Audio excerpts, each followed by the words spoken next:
Hello guys, welcome है हमारी नई वीडियो में। आज हम रिव्यू करेंगे गोट मूवी का, जिसमें विजय थालापति मेन लीड में है और इस मूवी को वेंकट प्रभु ने डायरेक्ट किया है। इस मूवी का जॉनर साइंस फिक्शन बताया जा रहा है, like science fiction action.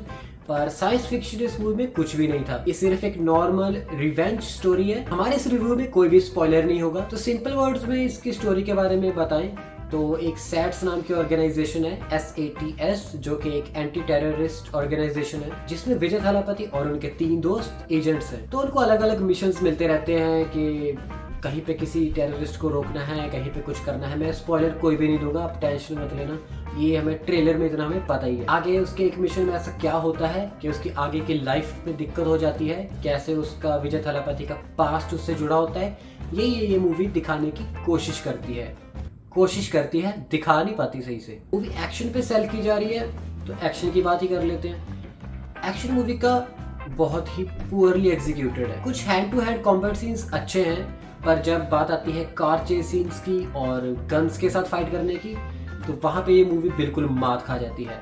VFX movie का हमें दिखता है कि इतना सही नहीं है, और जब मैंने देखा कि इस मूवी का बजट 300 से 400 करोड़ का है, तो मुझे लगा कि इतना कुछ VFX में दिक्कत नहीं होनी चाहिए थी। कुछ सीन्स में विजय थालापति को काफ़ी यंग दिखाया गया है। उस सीन में हमें साफ दिखता है कि हाँ, उसके फेस पे वो क्या CGI है, वो डीप फेक है, क्या है वो, उसके फेस पे साफ दिखाई देता है कि वो जब हिलता है इधर उधर तो वो उसका चेहरा भी हल्का हल्का समय फील होता है। एक्शन इलॉजिकल है, जैसे कि मैं आपको एक सीन बताता हूँ।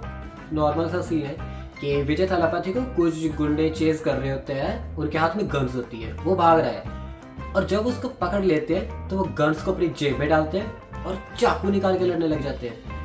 मतलब कुछ भी। मैं सबसे ज्यादा एक्साइटेड था बाइक चेज वाले सीन के लिए, जो कि मैंने ट्रेलर में देखा था, और वो सीन स्टार्ट होते ही खत्म हो जाता है। हाँ, बट मूवी के क्लाइमैक्स का एक्शन सीन थोड़ा सा ठीक है वो, क्योंकि उसमें मैंने वही बोला कि हैंड टू हैंड कॉम्बैट जो है वो सीन्स अच्छे बनाए इन्होंने, तो जो एंड में वो hand to hand combat scene है वो अच्छा बनाया गया है। और भाई वो जो उनकी सेट्स की टीम है, वो इतनी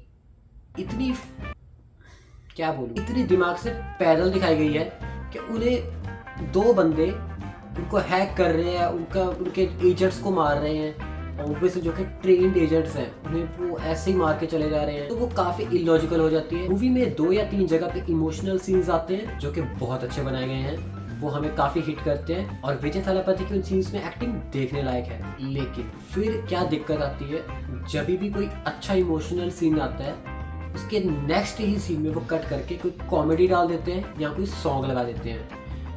तो जो इमोशनल सीन का जो हमें एक फील होता है ना कि भाई कुछ हो गया मूवी में, हमें लाइक कनेक्ट होते हैं उस कैरेक्टर के साथ कि भाई इसके साथ बुरा हो रहा है, वो कनेक्शन एकदम से टूट जाता है। जब हम बोलते हैं अरे भाई गाना आ गया, ओके। मूवी मोस्टली प्रिडिक्टेबल है, हम जैसे जैसे मूवी चलती रहती है हम प्रिडिक्ट करते रहते हैं कि क्या क्या होगा।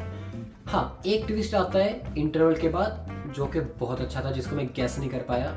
आई डोंट नो अगर आप लोग गेस कर लोगे, पर मैं गेस नहीं कर पाया उस ट्विस्ट को, और मेरे को उस ट्विस्ट ने शॉक किया। मूवी 3 घंटे की है, कि बहुत लंबी है, बहुत खींची हुई मूवी लगती है। इस मूवी को अराउंड 2 घंटे का होना चाहिए था बस। सॉन्ग्स मूवी के ठीक है, कोई ऐसा नहीं कि हमें याद रहे। BGM लाइक विजय थालापति की मूवीज में BGM बहुत तगड़ा होता है, हमें वो याद रहता है बहुत टाइम तक। नॉर्मली साउथ मूवीज में BGM काफी अच्छा होता है, बट इस मूवी में BGM अच्छा नहीं है, वो ऐसे बस हमारे सर में लगता रहता है वो BGM। मूवी का सबसे अच्छा BGM कब आता है, जब स्टार्टिंग में विजय थालापति का वो सीन आता है, लाइक उनका इंट्रो का जो सीन आता है, उसमें ही सबसे अच्छा BGM हमें लगता है। और जो विजय थालापति ने एक 23 साल के लड़के का रोल निभाया है, उन्होंने उसमें बहुत अच्छी एक्टिंग करी है। हमें फील होता है कि जो एक एज्ड विजय थालापति है उसकी एक्टिंग डिफरेंट है, और उस यंग वर्जन की एक्टिंग डिफरेंट है। विजय थालापति ने ही इस मूवी को कैरी किया है। अगर मूवी थोड़ी बहुत देखने के लिए बनती है तो वो सिर्फ विजय थालापति के लिए।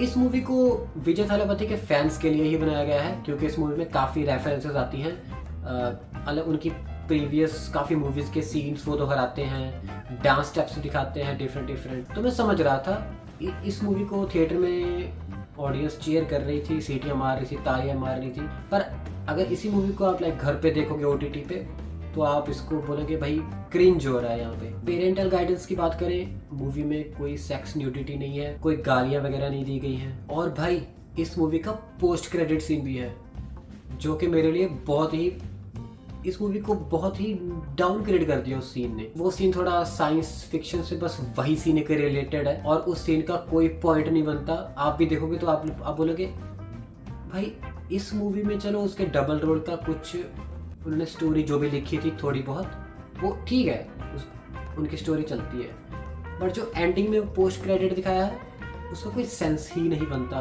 कि वो क्यों कर रहे हैं वो चीज़। ओवरऑल मैं यही कहूँगा, मुझे इस मूवी से काफ़ी होप्स थी, पर ये मूवी उतनी अच्छी नहीं है। मूवी वन टाइम वॉच है। विजय के फैंस को ये बहुत पसंद आएगी। इस मूवी के कुछ सीन्स को आप इंजॉय करोगे, बस हैंड टू हैंड कॉम्बैट और मूवी की कॉमेडी। मैंने इसको तमिल में देखा इंग्लिश सबटाइटल के साथ और उसमें मेरे को कॉमेडी अच्छी लगी।